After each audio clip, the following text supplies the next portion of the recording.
What is going on YouTube? It's your boy CP and today we're back with a brand new video. So today we're going to be doing something a little bit different. I know y'all love when I do reaction videos, but today I want to talk to y'all about something a little different just to change it up every once in a while.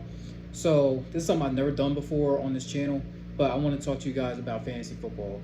So 2 years ago I started playing fantasy football. My first season, terrible because I didn't really pay much attention to it and I kept my lineup through the same lineup throughout the entire season, so it was bad. So last year was my second season. I did a lot better. I finished like third in one league. I think I finished like second in another.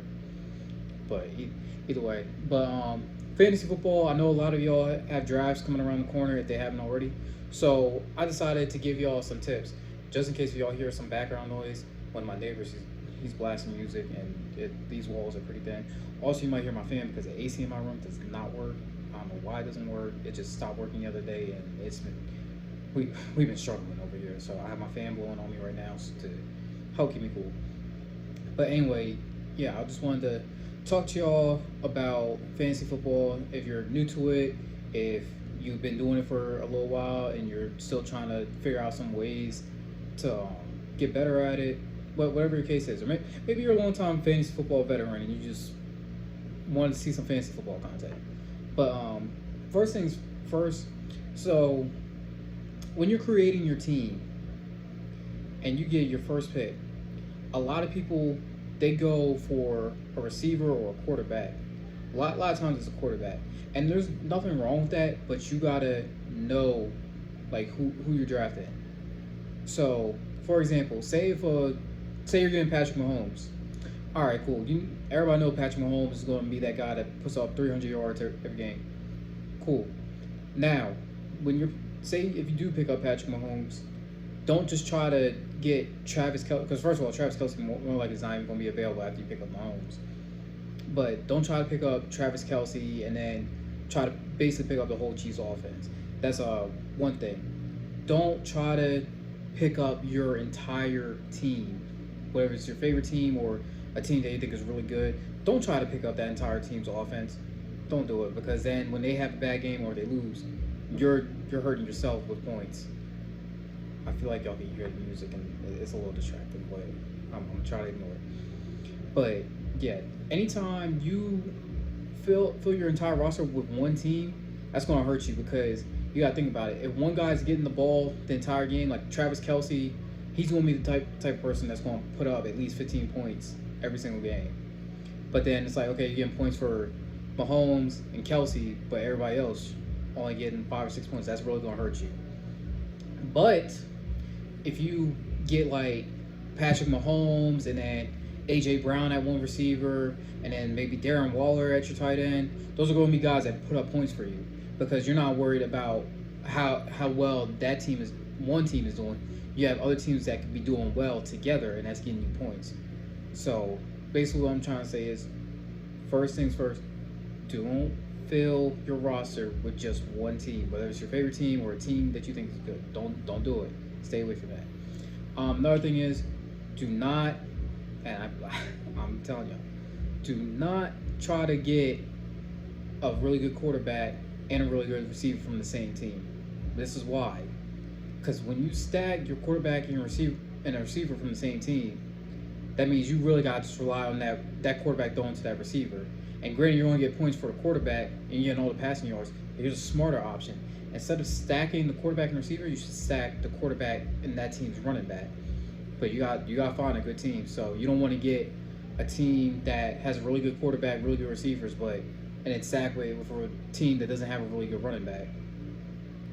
But if you stack a quarterback and running back, every offensive yard that team is getting, that's points for you. So if a running back has 100 yards and the quarterback only has 250, guess what? That's still a lot of points.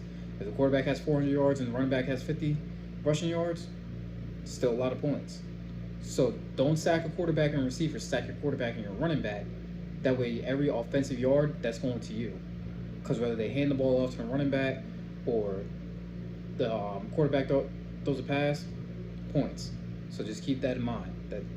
That's something I learned last year, and I tried that method, and it was actually worked for me for a few weeks, but then the running back got hurt, so then I had to switch it up. Another thing, and this is a really big one, be aware of each player's situation. What I mean by that, say you draft a really good receiver, whether it's Justin Jefferson, whether it's Devontae Adams, almost said Devontae Smith, but Devontae Smith too, whatever player, just be aware of that receiver's or that player's situation, because you don't want to take a running back, but he's on a pass-heavy team. See, was like that doesn't make any sense. But if you take a running back that has like a really good old line, that's going to get you points. The whole thing about fantasy football is trying to get as many points as possible. And I think I can't remember the exact numbers for it, but I think it's like 10 yards is a point, and then like anything, like if you get like a 20-yard gain for a player, that's like 3 or 5 points or something. So it depends on the league. They're all different. But just be aware of your player's situation. I'll give you a classic example. Mike Evans. Last year I had him on my roster, and there was times he was good. He would give me 13, 15. There's one time he got me 20-something points, but then there was a lot of times where he only got me like 5 or 6. So just be aware of that player situation, because you don't know how consistent they are. So don't just be like, oh, this guy's a big name player in the NFL, let me pick him up. Know his situation. Another thing with Mike Evans. If you pick up Mike Evans, be aware he has a new quarterback, so their chemistry is probably not going to be what it was when it was Brady and Mike Evans. So you don't know if he's going to be putting up the same numbers, or he's going to be putting up worse numbers, better numbers. So just be aware of that. Also, like I said, if you gotta be aware of the situation. Say if a running back is like real top tier, really good, but he just went to a new team and that team doesn't have the greatest offensive line. Why would you pick up that running back? Now, there's nothing wrong with like having depth, or if you can get some of these players in the later rounds, that's fine. Just like I said, don't try to get these guys in the first 2 or 3 rounds and think they're just going to be superstars automatically. No. So just please keep that in mind. Final thing I want to talk about is be aware of whoever that player is going against that week. Be aware of matchups and be aware of rankings. What I mean by that, say Justin Jefferson is going against the Jets one week. Just to use that as an example. Vikings versus Jets. Okay. Why did I say Vikings versus Jets? Yeah, it's Vikings. I don't know why I was thinking Jamar Chase for a second. But yeah, it's Justin Jefferson going against the Jets. So, okay, he's going to be going against Sauce Gardner. Sauce Gardner is a really good corner. So, yeah, he's going to have a tough time. So you can't expect Justin Jefferson to put up 150 yards for you. No. And if your player has a tough matchup like that, you might want to bench him, or you don't want to put him at your receiver 1 or 2 spot. You might want to drop him down to like your receiver 3/flex. Some leagues do it differently. Sometimes it's like 2 receivers and a flex. Sometimes it's 3 receivers and a flex. But yeah. So just be aware of matchup. Also be aware of the opponent's defensive ranking. So say you're, I'm trying to think of another player. Say you have Joe Burrow as your quarterback, and he's going against a team that's number 1 in sacks and number 1 in pass defense. Do you really want to start him that week? Because I wouldn't. I don't think y'all should either. So just keep that in mind. I know people might be saying like, oh, who would bench Joe Burrow? It's not like you're benching him for the game. You're just benching him in fantasy points, because you may want to bench him that week, because if he's getting sacked, or if he's only putting up 100, 200 yards, you're going to only get like 10 points from a quarter. And quarterbacks, especially guys that are like the Patrick Mahomes, Joe Burrow type caliber quarterbacks, they're always expected to put up at least 20 to 30 points in a game. But they're going against a really good pass defense, whether it's because of sacks or interceptions or just pass defense overall. Those points, you're not going to get no 20 points. You're going to get like 10, 15. And for a running back or receiver, that's cool. But as a quarterback, you need to put up at least 20 points. So make sure not only you have a solid number 1 quarterback, make sure you have a solid number 2 quarterback. Another thing, be aware of bye weeks and always keep track of which teams on bye, because if your team or if you're one of your players that's like a starter has a bye week, if you don't take him out of your lineup, that's 0 points for that week. And on game day, I think like once the first game starts on that Sunday, you can't move anybody. Another thing that I learned, try to avoid using like Thursday night and Monday night's not too bad, but Thursday night players that are playing on Thursday night, try to avoid those guys. And what I mean by that is not so much as don't draft somebody, because obviously every team's going to play on Thursday night.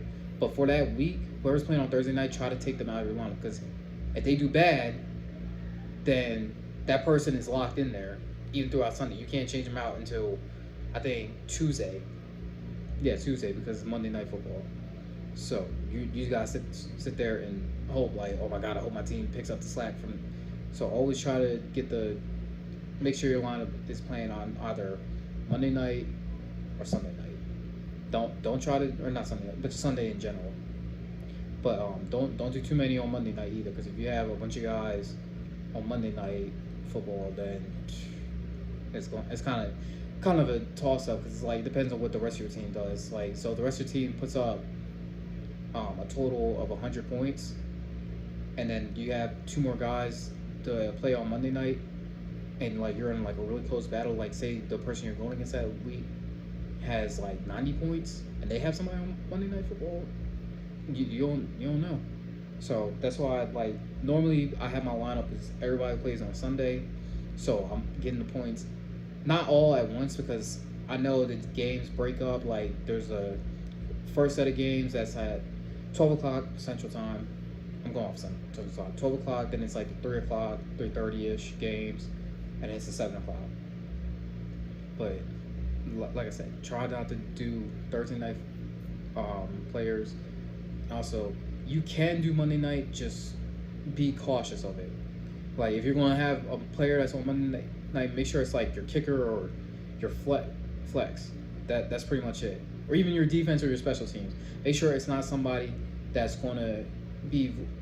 expected to get a whole lot of points. Because if they don't get that points, then that's really going to mess you up in fantasy football.